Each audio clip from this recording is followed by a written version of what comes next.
Welcome to this UKLFI Charitable Trust webinar on how recent ICC decisions affect Israel.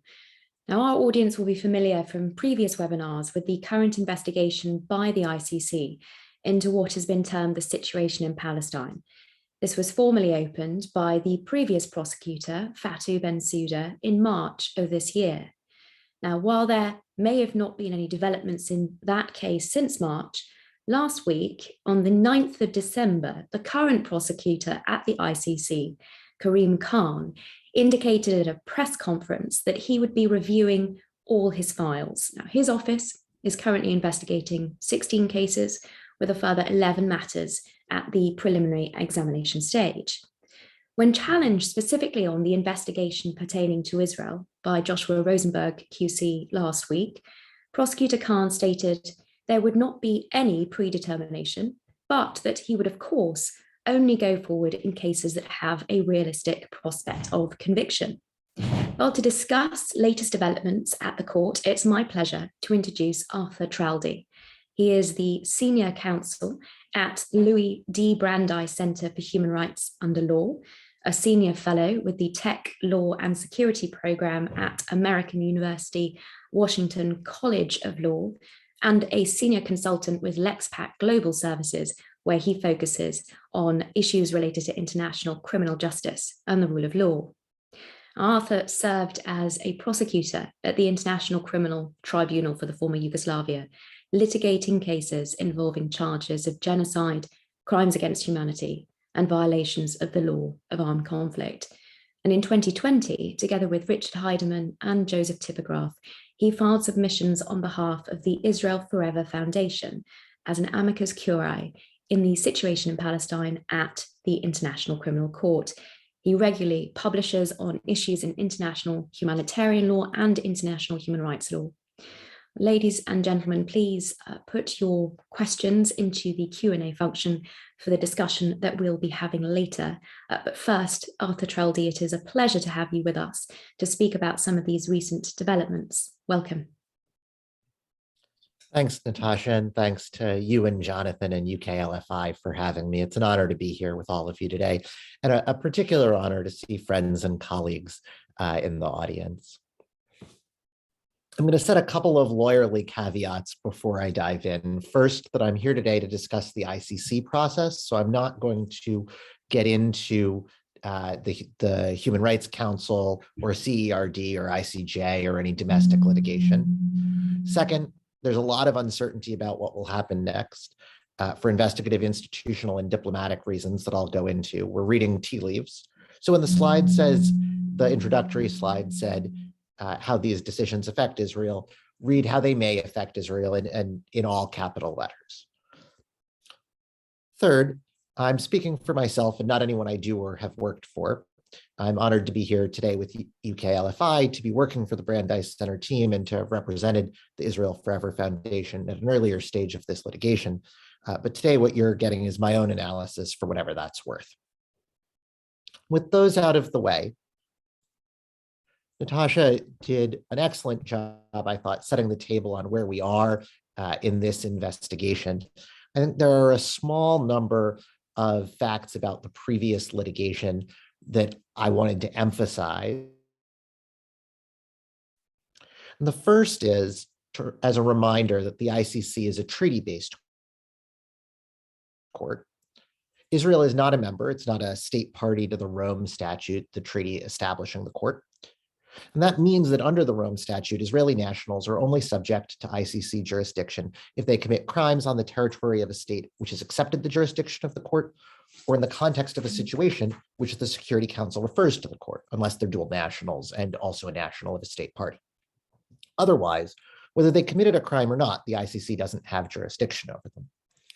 The way it determined it had jurisdiction was the Palestinian Authority submitted a ratification of the ICC's governing treaty, the Rome Statute, at the end of 2014, and it subsequently participated in what's called the Assembly of States Parties, the body of member states that does things like elect the prosecutor and judges of the court. After it submitted that ratification, The ICC's Office of the Prosecutor opened first a preliminary examination into what it describes as the situation in Palestine, and then in late 2019, announced they'd concluded that there was a reasonable basis to believe crimes within their jurisdiction had been committed, reason to believe being the standard to move forward to an investigation. And they emphasized three main areas. First, allegations against Israeli forces related to the conflict in Gaza in 2014. Second, allegations against members of Palestinian armed groups associated with the same conflict. And third, allegations related to Israel settling people in what it determined to be occupied territory. Obviously, those are just allegations at this point, and the court has made no indication it considers any of them proven, and has not yet ruled on whether any would satisfy the ICC's standards for admissibility. Gravity and complementarity, essentially meaning that the offense is very serious and not being handled in domestic court. Before opening an investigation, the prosecutor asked judges to determine the extent of her territorial jurisdiction. And that meant deciding what Palestine, since it was the purported state party for the referral, what the extent of its territory was under the Rome Statute. Many of the folks who I see on this call worked on amicus briefs. UKLFI was part of a very good one and a historically erudite one. But a year after the request was filed, a 2-1 majority of the panel of judges decided that Palestine's territory for purposes of the ICC included Gaza, areas A and C, and what it referred to as East Jerusalem, essentially the pre-67 borders. The third judge dissented in pretty vigorous terms, and about 5 weeks later, the prosecutor announced she was opening an investigation. It's worth noting, before going into the recent developments, that this jurisdictional issue will likely recur and can recur in a couple of different ways. Israel chose not to appeal the pretrial chamber's decision because it wasn't participating at the time, but if anyone is ever charged, and certainly if anyone is ever arrested, they will have incentive to file a jurisdictional challenge, which individual defendants also have the right to do. And the outcome of that challenge will be appealed to the appeals chamber, which is when we'll get an actual answer that binds the ICC going forward as to the scope of territorial jurisdiction, as well as addressing some issues related to temporal jurisdiction. But setting that future possibility aside, I'm going to look at three things that might impact what happens next. First, trying to place this investigation in its proper context of what else is happening at the ICC. Second, what we can and can't tell about the new prosecutor's priorities. And third, the impact of an interesting appeals chamber decision last month in the Kushayb case arising in Darfur, Sudan, which will start to shape the limitations of the court's exercise of jurisdiction over people who aren't nationals of states that have signed up to join the court, like Sudan or Israel or the United States for that matter. I'm going to give you my bottom line on this up front. First, it doesn't look like there will be a ton of news this year. ICC has a lot going on by its relatively low standards of activity. And this investigation has not been publicly identified as a high priority for this coming calendar year. Second, if anyone, Israeli or Palestinian, is ever charged, there are a lot of novel legal issues that are going to be raised. The Kushayb case is a first recognition that the subject matter ICC can exercise over nationals of non-states parties is different than what it can exercise over nationals of states parties, because there are limitations imposed by human rights law. But there are a lot of questions about how different it is that still remain to be answered. So first, on the context of the court's work. The court's website suggests in its 19-year history, it has opened 16 investigations. That's less than one per year, in case you haven't done the math yet. 3 of the 16 investigations have been opened this year, including the first investigation in South America, in Venezuela, and the Palestine situation. A 4th, Afghanistan, was technically opened last year, but immediately put on hold. And the prosecutor is seeking to get started in earnest on that on aspects of that investigation now. So a quarter of the investigations the court has done in its 20-year history are getting started at basically the same time. In fact, 2 investigations were opened since the court submitted its budget request in August. and are not clearly encompassed in it. And of the other 12, none are complete yet. 3 have not yet seen a single person indicted, including a complicated investigation in Burundi and the reported atrocity crimes against the Rohingya in Myanmar. Only 3 investigations have seen even one single person convicted, and nobody has been publicly indicted in an investigation which started in 2015 or later. Oh, and by the way, there are 2 more investigations, Nigeria, including Boko Haram crimes, and Ukraine, that OTP says it has enough evidence to start, but doesn't have the resources to start, and so hasn't formally announced that it is opening those investigations yet. The court has one remaining really long preliminary examination in Guinea, which I expect they'll also try to address in the next year, whether to move forward to investigation or to close it. In any event, what I would take from the overall situation at the court is 2 things. First, it's going to be very challenging for OTP to set priorities in the next year because it has a massive recalibration of work going on, 2 new investigations. We're going to learn a lot about the new prosecutor, Karim Khan, from how he does that. Second, though, if nothing happens in the next year or 5 years, that doesn't mean nothing will happen. This investigation may essentially be in a waiting period for a very long time. That's not going to be a very satisfying thing for anyone, but it is how the court works, or how it doesn't, depending on where you sit. In this context, it's worth noting what Natasha quoted from the prosecutor's press conference and what also appeared in the budget document, that he's currently conducting a comprehensive review of all preliminary examinations, investigations, and prosecutions, and of the OTP's policy on case selection and prioritization, and the newly adopted policy on situation completion. The results of those reviews will tell us a lot about his priorities. We've gotten a little bit of a first sense of them, and I want to point to a few indicators in that regard. The first is this year's report on the activities of the court to the Assembly of States Parties. Regarding the situation in Palestine, it basically just says OTP met with the PA Minister of Foreign Affairs back in March and signed a cooperation agreement. By contrast, it reports several investigative missions associated with other open investigations, like Burundi and Georgia and Bangladesh, Myanmar. It refers to the unique challenges of this situation and extensive outreach activities, essentially PR for the court, that a different branch of the court, the registry, is doing. But it gives you the sense not much of substance is going on in this investigation right now. The second is the proposed budget, which lists priority investigations, which do not include Palestine.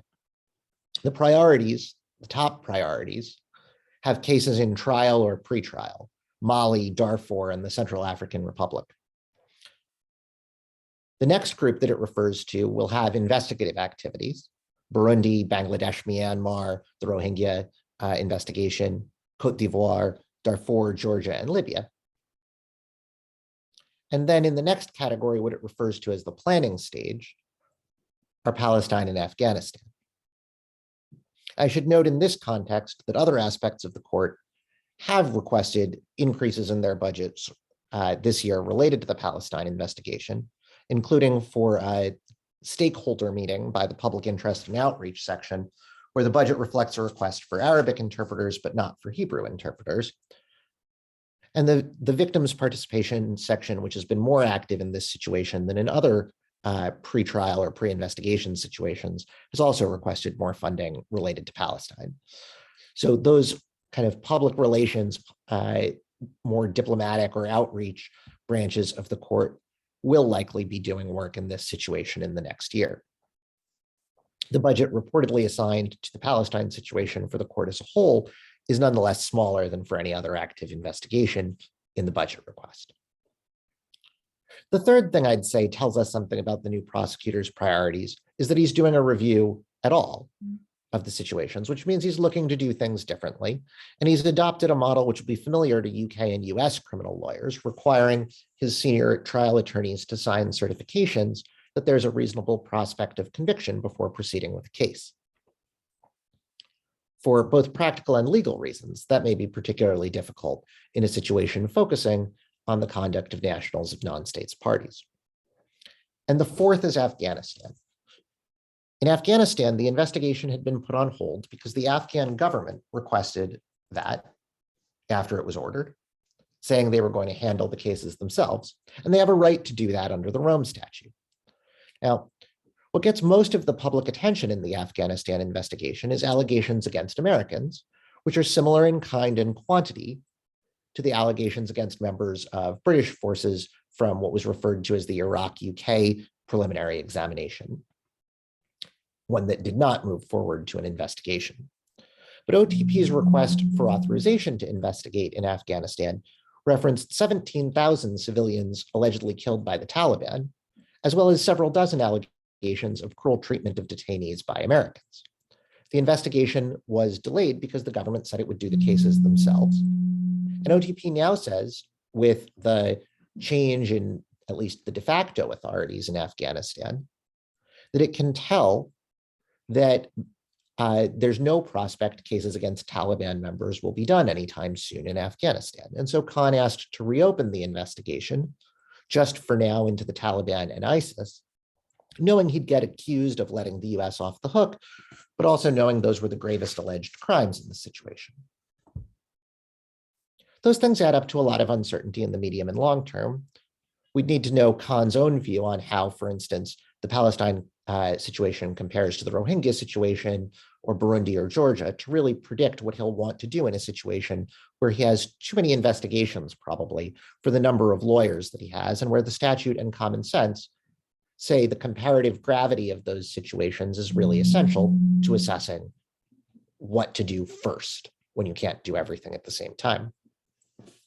But so far, he doesn't seem willing to throw out obviously very high priorities, like Darfur, for instance, in order to race after investigations which are popular in the scholarly and NGO communities, like US conduct in Afghanistan. There have been two recent developments which may affect the office's priorities. The first is that the budget was approved, not increasing or providing any additional real detail to the requests that I referenced earlier, but was approved and provided about half the increase over last year that the court had requested. And the second is the election of deputy prosecutors of the court. Both deputy prosecutors who were elected, Mandiai Niang of Senegal and Nazat Shamin Khan of Fiji, have had distinguished careers. And I just point recently, Judge Niang was a judge at the Mechanism for International Criminal Tribunals, and Khan was the president of the Human Rights Council. The Human Rights Council, as many here know, has been broadly criticized for focusing more on the Israel-Palestine situation than really any other situations in the world, as a unique permanent agenda item, just dedicated to condemning Israeli conduct, for instance. And to unpack that, so I'm very clear, thinking about it like we do when we're describing burdens of proof in criminal cases, the reason for the criticism is that the allegations against Israel and Israelis, taken at their highest, are significantly less than the allegations against ISIS or other rights violators. And that doesn't mean they're accurate, and it doesn't mean the allegations are inaccurate. It's a separate type of objection, but it goes directly to priorities.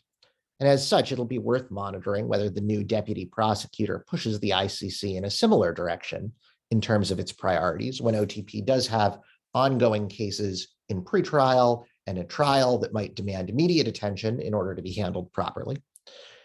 And it has ongoing investigations into what might be considered graver allegations, like the Rohingya or the Taliban in Afghanistan or Darfur. One initial indication of this that we're likely to see may be assignments. The budget proposal, for instance, says the two deputy prosecutors will manage an equal distribution of situations and cases. If Ms. Khan is assigned to the Palestine situation, working under the prosecutor, that may indicate that the office is likely to focus heavily on that situation, as the HRC did and does. If Judge Niang is assigned to it, it may be harder to read the tea leaves on that.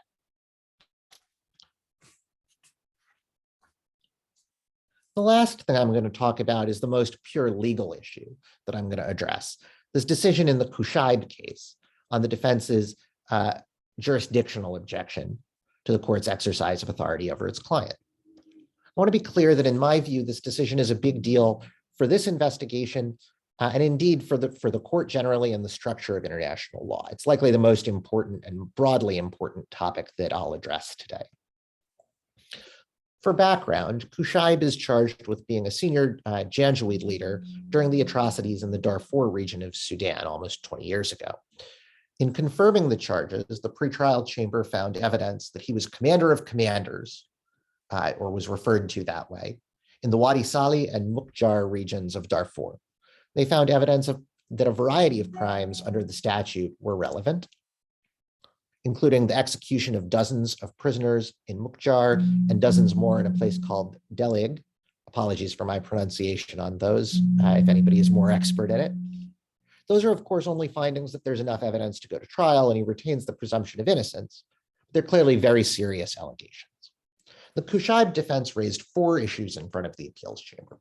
They challenged the Security Council referral of the situation in Darfur on grounds that it underdescribed the scope of the relevant situation, because there were also serious crimes occurring in other parts of Sudan in a manner that was inconsistent, they alleged, with the Rome Statute.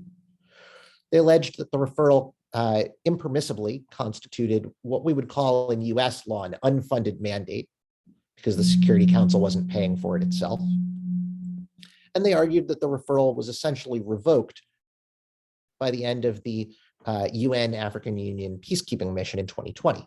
Those claims were rejected, and while some were interesting in and of themselves, I'm not going to discuss them further today.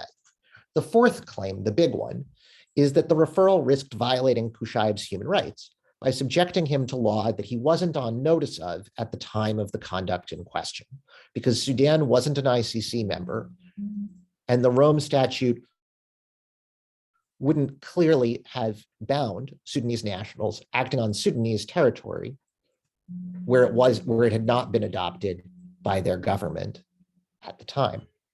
The core provisions of the Rome Statute here are Articles 22 and 24. And Article 22 is a nullum crimen sine lege provision. You can't be prosecuted at ICC unless something constitutes a crime within the ICC's jurisdiction when you do it. Article 24 says you can't be prosecuted for conduct before the Rome Statute enters into force. And both of those are interpreted against the backdrop of Article 21, which says they'll be interpreted through human rights law. So taking Article 24 first, the appeals chamber really limited the effect of that provision by holding that it only means nobody may be prosecuted under the statute for conduct occurring before the 1st of July 2002, when the statute came into force for those states that were party to it at the time. For Article 22, however, the court concluded that the referral of the situation in Darfur, quote, encompassed violations of binding international obligations, carrying a risk of individual criminal liability.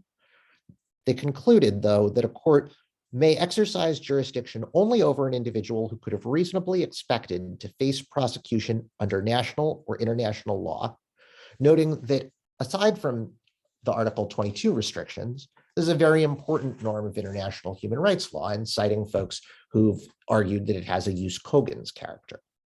And they set out a test for when an individual would be sufficiently on notice. They said that could be shown in 4 ways. 2 are the obvious ones in the Rome Statute: if the conduct in question takes place on a state's party's territory, or if the conduct in question is done by a national of a state party. Then the other 2 are if the conduct is criminal under the actor's domestic law or under customary international law. And those are significant limitations and bring the court closer in line with international human rights law and the limits on prosecutions.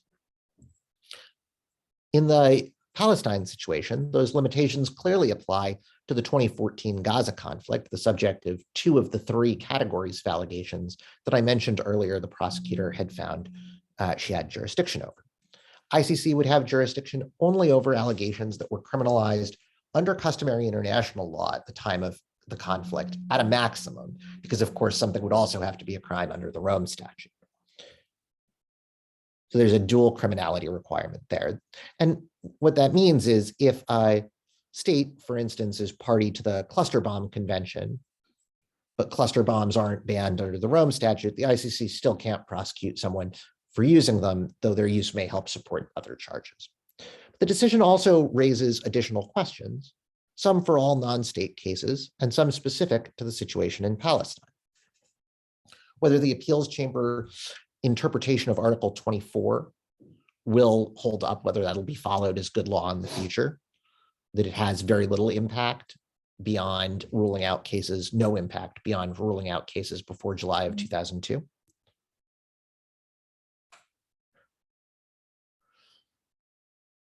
Whether it will, or how it will handle situations where a non-state party's official would have immunity and the state where they commit the action subsequently joins the ICC and refers the case to the ICC. So there's an attempt at a retroactive removal of immunity, essentially by a state party that would be delegating jurisdiction that it couldn't permissibly exercise at the time. How it will handle situations where external factors, such as a status of forces agreement, or more strongly, for reasons I won't go into in detail, but are familiar to many of the folks on this call, the Oslo Accords, mean an actor could not reasonably foresee being prosecuted for their conduct by the state that is delegating jurisdiction to the ICC. What happens when the conduct is by a national of a non-party state in a non-party state's territory, but occurs after the court gets jurisdiction, for instance, through a Security Council referral or a non-party accepting jurisdiction? In this case, Kushayb's conduct occurred before the Security Council referral. And what happens when territorial disputes impact whether the law binding the non-party national, that is the law of their own state, recognizes that the territory in question even belongs to a state party? For instance, if a Russian national is accused of offenses in South Ossetia, in the Georgia situation, at a time when Russia recognized South Ossetia as independent. And most fundamentally, how the court will determine whether a crime in the statute is also part of customary international law, whether it will be rigorous and look at the specific elements of specific offenses, as I would argue it should, or whether it will essentially write the Rome Statute into customary law. And the appeals chamber struck a little bit of a middle ground there, finding that it didn't have to address the issue in detail for reasons that I'll mention in a moment, but saying essentially it seemed like there was a presumption that it would find later that Rome Statute offenses were customary in what a common law lawyer would call dicta, something not essential to the outcome of the case. And finally, what happens when the court's jurisdiction depends on customary international law, but the state in question is a persistent objector, and the norm in question has not attained jus cogens status, perhaps especially if the person charged is a state official, carrying out policy that their state is allowed to carry out under international law. So there are a lot of wrinkles to this decision that will be ironed out, perhaps through further litigation. It's a rich and complicated area, and one where it will be particularly challenging for trial lawyers to make the certifications Prosecutor Khan is asking of them, that there is a reasonable prospect of conviction in a given situation. We'll expect to see slow but interesting development of the law in this area when and if cases occur. On those points about officials, I want to make 3 points about Kushayb before finishing that I think help explain the decision in this specific case. First, the appeals chamber finds the defense didn't specifically challenge any of the particular charges at issue there. So we don't have much sense of the details of how the appeals chamber will apply this human rights test to its subject matter jurisdiction, because they didn't really have to do so with relation to specific charges. Second, I think this is because, to some extent, of the nature of some of the charges at issue in Kushayb. He's charged with murdering prisoners, among other things. And that's a basic black letter provision of Common Article 3 of the Geneva Conventions that has long been considered to be a norm of customary international law and to carry criminal liability if it's violated, including in non-international armed conflicts like Darfur. I think the appeals chamber thought this just wasn't, when applied to the case as a whole, a close case because of that. I should be clear, there are some crimes that might be close included in the Kushayb charges.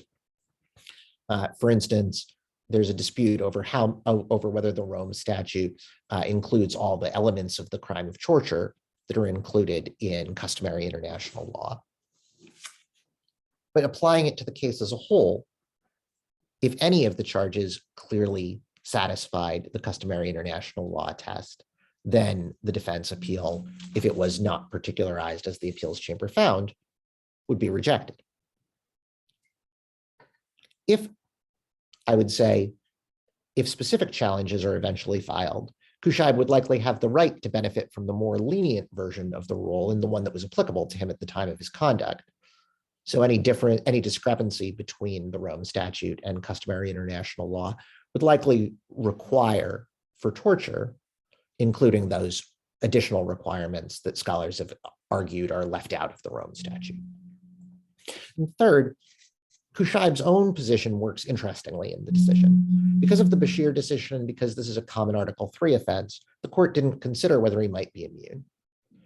That wasn't at issue in this litigation. However, it did hold his previous official positions to some degree against him, concluding that because he'd served in the military, he was aware of his Geneva Convention obligations.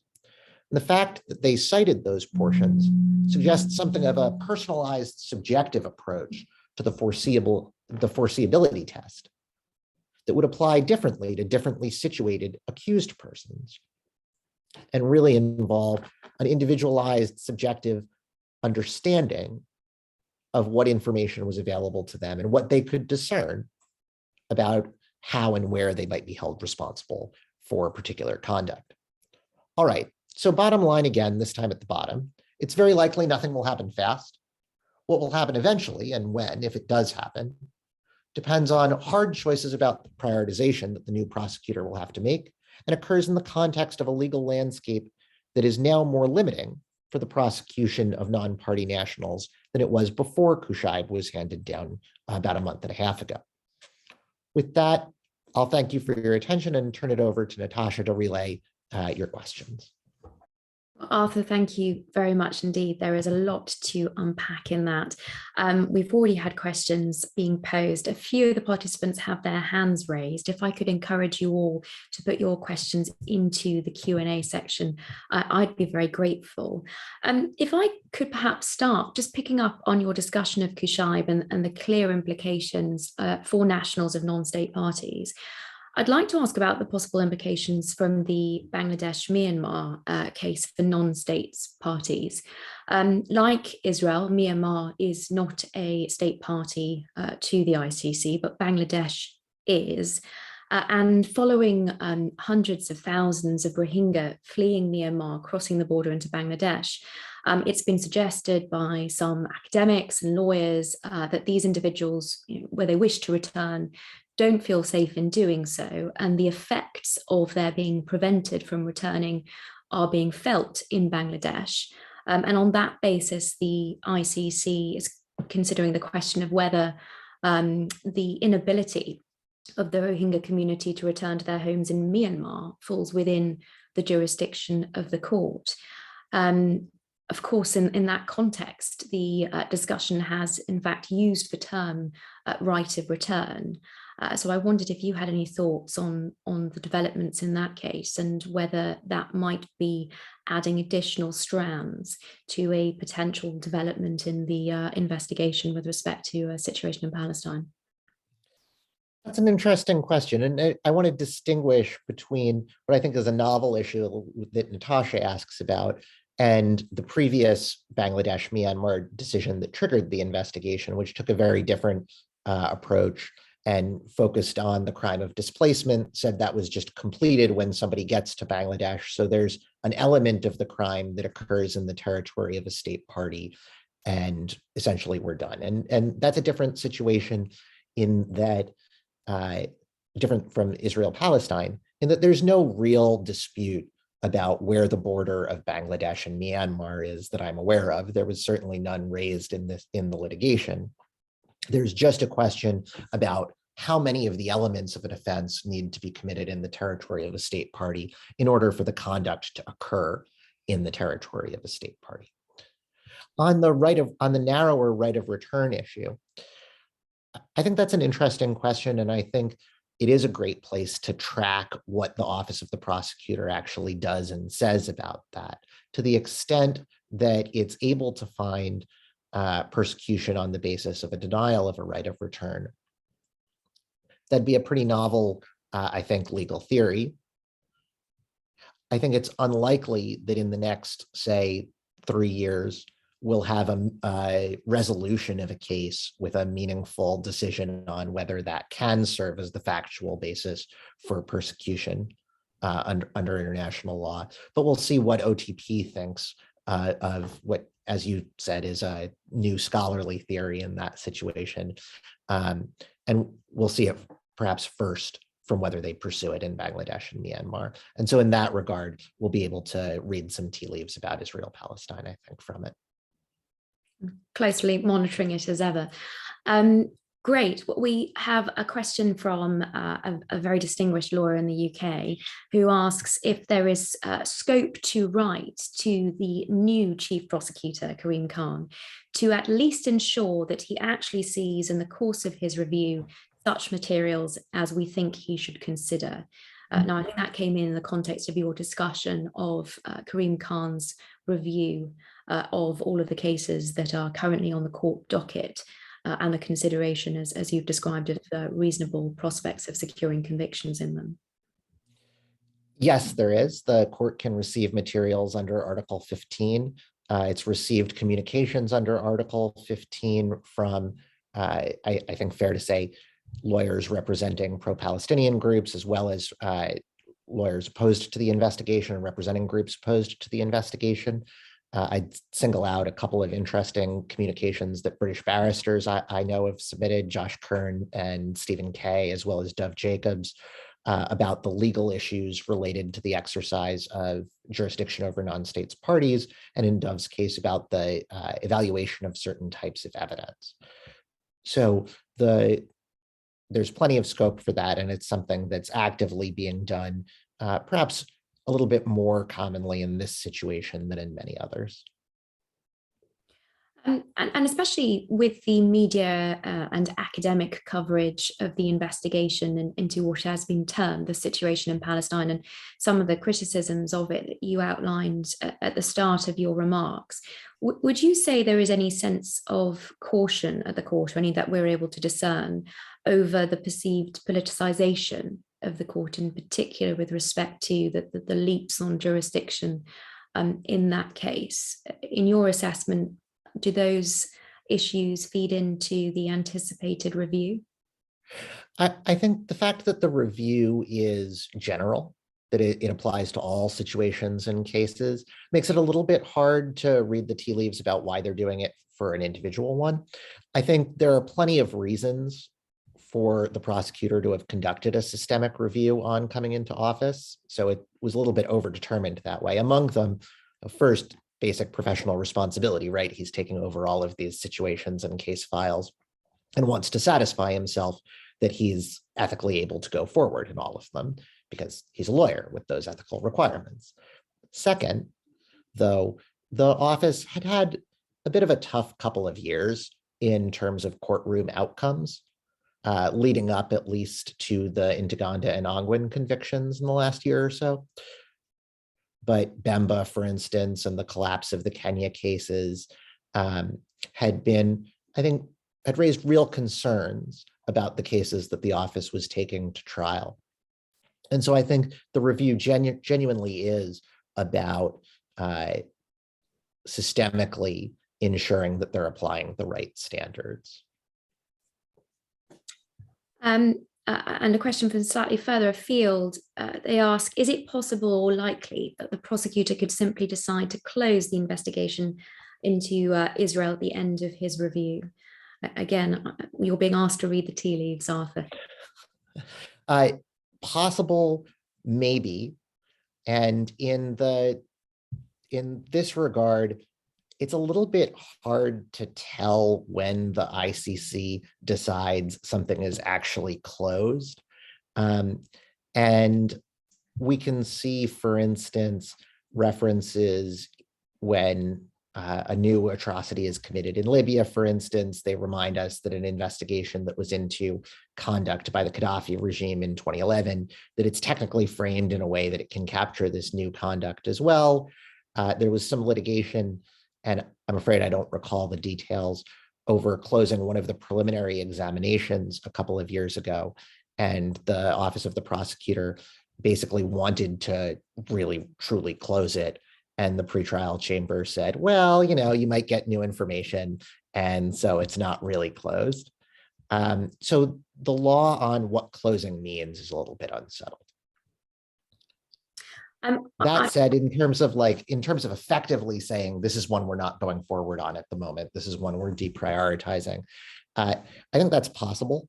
And I think it's consistent, perhaps, with the approach that the prosecutor has taken in Afghanistan in picking what he considered the gravest allegations and focusing what I think he's likely to consider to be pretty limited resources on the crimes that he considers most important under the court's jurisdiction and where he thinks he has the best chance of making a difference, both by securing convictions and in the Afghanistan case, because those crimes are ongoing.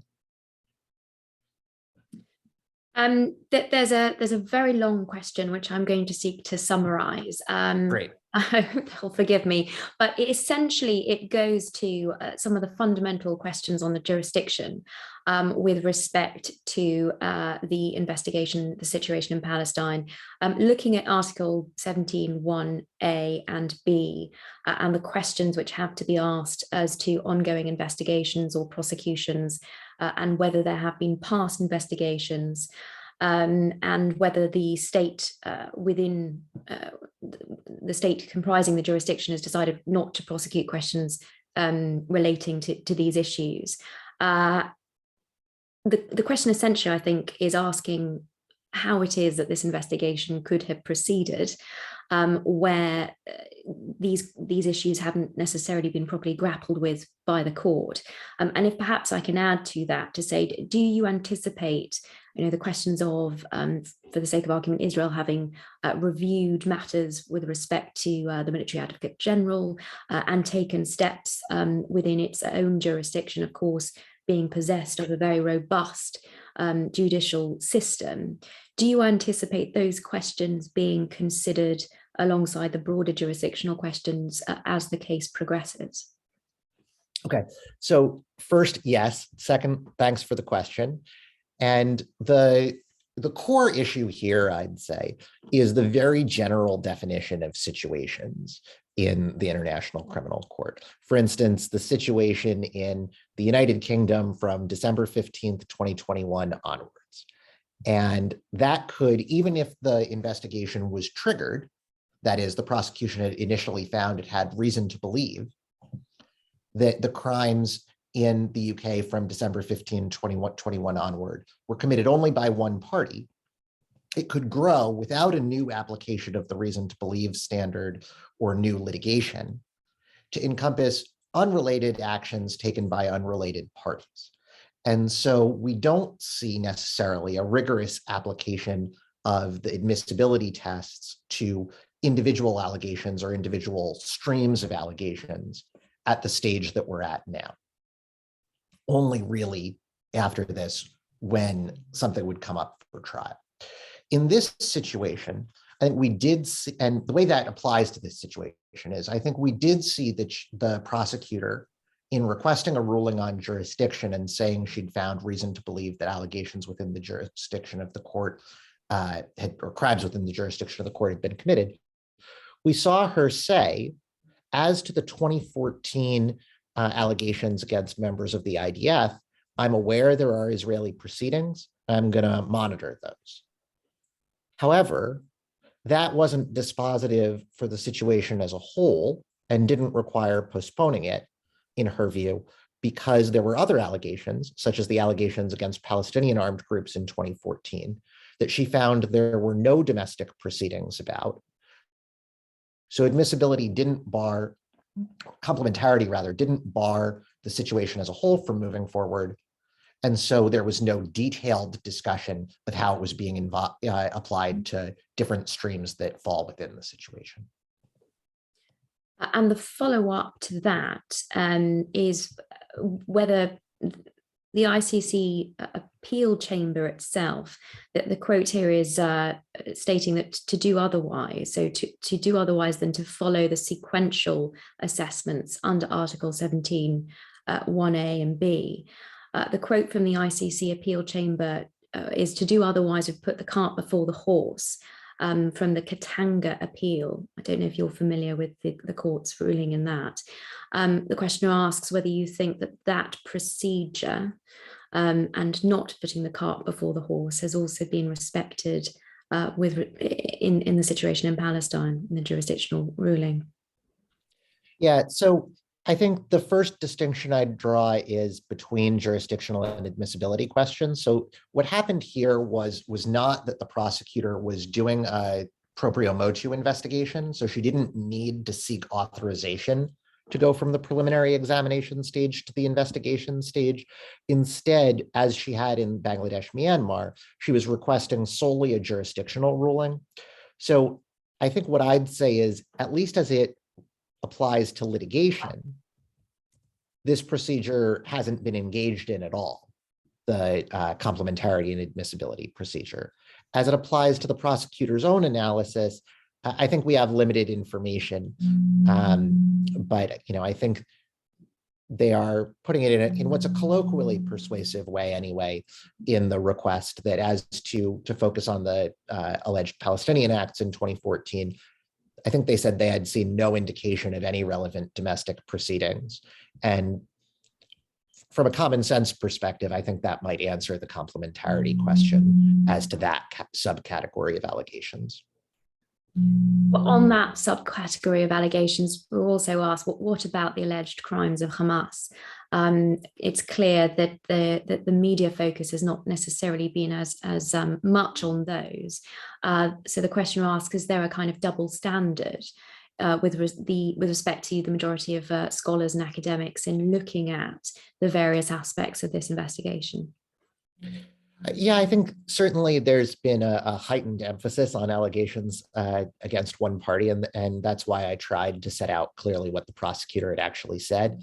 And I think the Afghanistan example I gave highlights that it's not always that the elements of a situation that are most discussed publicly are determined based on a rigorous reading of the underlying court documents. People's interest is captured in a variety of different ways, or people try to capture it for a variety of different reasons. It's not always a rigorous application of the statute. Arthur, a follow-up from a new questioner, following on from the question to do with putting further information before the prosecutor as he's going through this process of reviewing his files, and drawing on your experience as a prosecutor yourself, what is the best way of addressing a concern that a historical narrative is misinformed and misrepresented, including in this respect in UN documents, so as to prejudice fair and impartial examination of the allegations? I appreciate your reference to Article 15 and the procedure, but focusing, of course, on underlying issues such as the historical narrative and the way that the UN has been dealing with the situation. What would your suggestions be?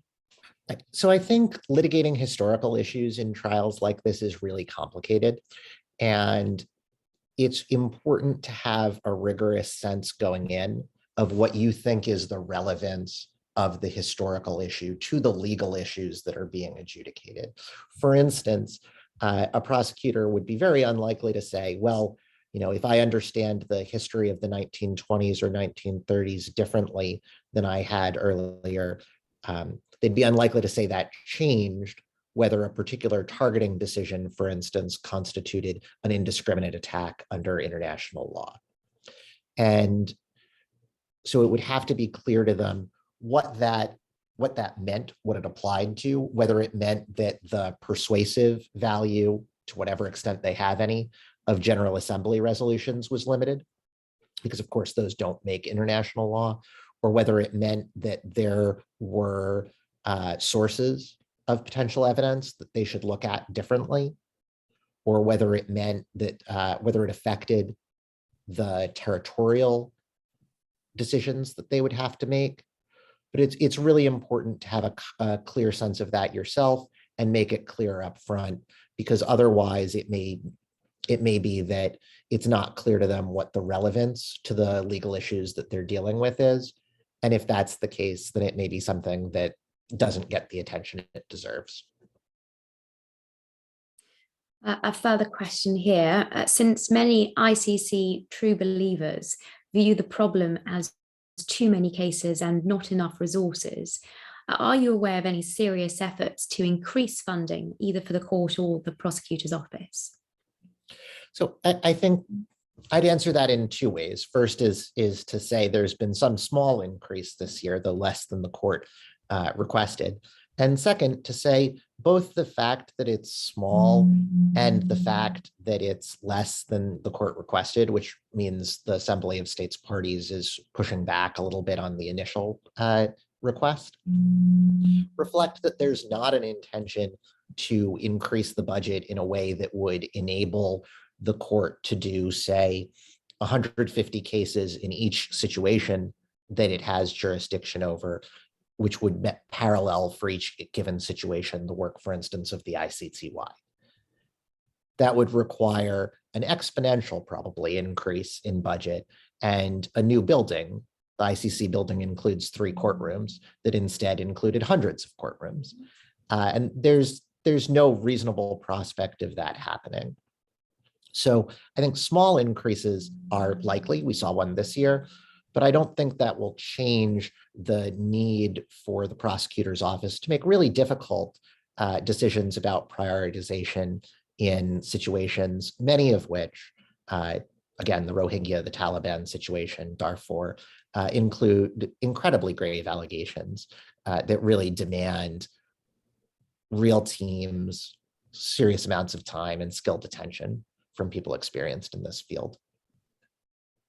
And thinking back, picking up on some of the criticisms that you articulated, of course, we also had the 2012 report into the court's processes as a whole, resoundingly criticizing the court for having at that point spent nearly $1 billion, taking 10 years to deliver its first judgment, and being incredibly critical of the processes and the bureaucracy and the approach of the court to selecting its cases and its investigations. Appreciate that report is quite old now, but what similarities or differences would you see looking at the operations of the court today? Is that something that's still very much in the forefront of the office of the prosecutor in seeking to make positive changes and move away from what is perhaps best described as a shaky start? Yeah, and I think you can see similar emphasis in last year's independent expert review report as to the court. And it applies to a couple of these particular questions that we've been talking about, but it also includes the same kind of general work culture criticisms that the court has begun acting on and taking some public measures to try to remedy, a measure, I think, of the seriousness of the issues that the expert report identified. I want to highlight 2 things in terms of what the court is doing. The first is that the prosecutor, aside from doing a review of all the files, has fundamentally reorganized the office. And that's a sign, I think, that there are some basic things about how it was functioning that he determined weren't working the way they should, and that it was worth the time spent on reorganization to adopt a new approach to how the office would function. The second is one of the things that I've talked about in the context of prioritization is the gravity standards of the court. And that also underlies Giovanni's question about admissibility, along with, of course, the complementarity piece. And there, the independent expert review has recommended that the court adopt higher standards of gravity for the cases that it deals with, basically do fewer, bigger, and really focus on them in an effort to do them right in a manner that might be attractive to you if you looked at an institution that had big goals and saw only 5 convictions in a 20-year period.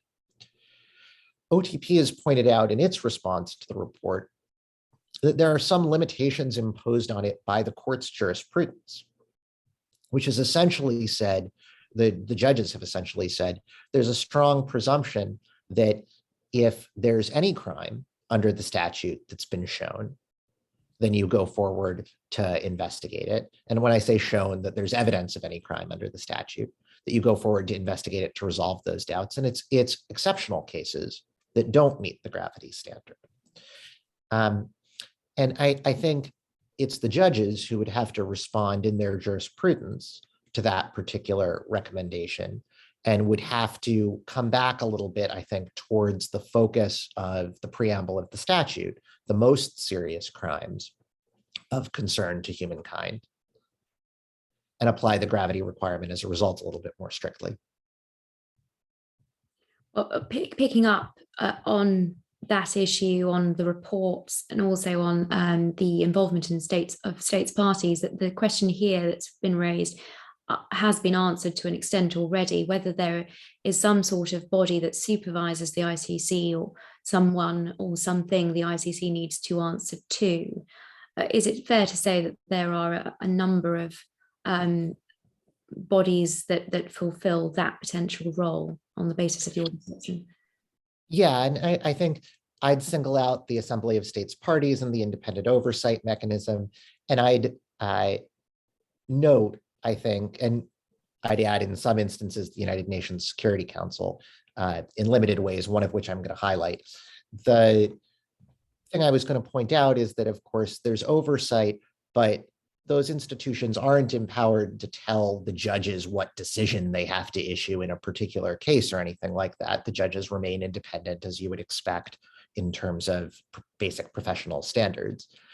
The exception I was going to draw, and the reason I flagged the Security Council, is that the Security Council can determine that it's not in the interests of peace to go forward with an investigation and put it on hold.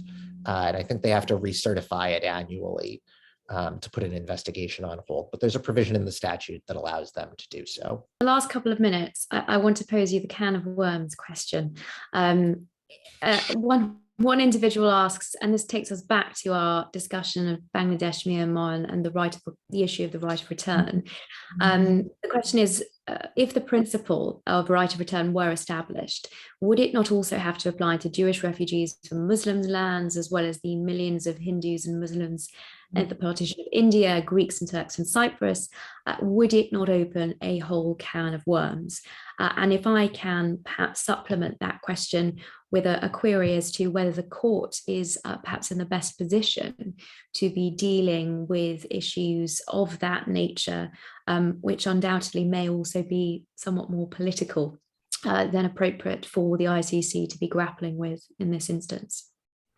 Yeah, I think generally the court is best suited to be staying out of questions that are primarily political. That's why many common law countries have political question doctrines. Here, I think it's particularly hard to draw analogies because many of those situations involve people whose suffering occurred in substantial part before 2002.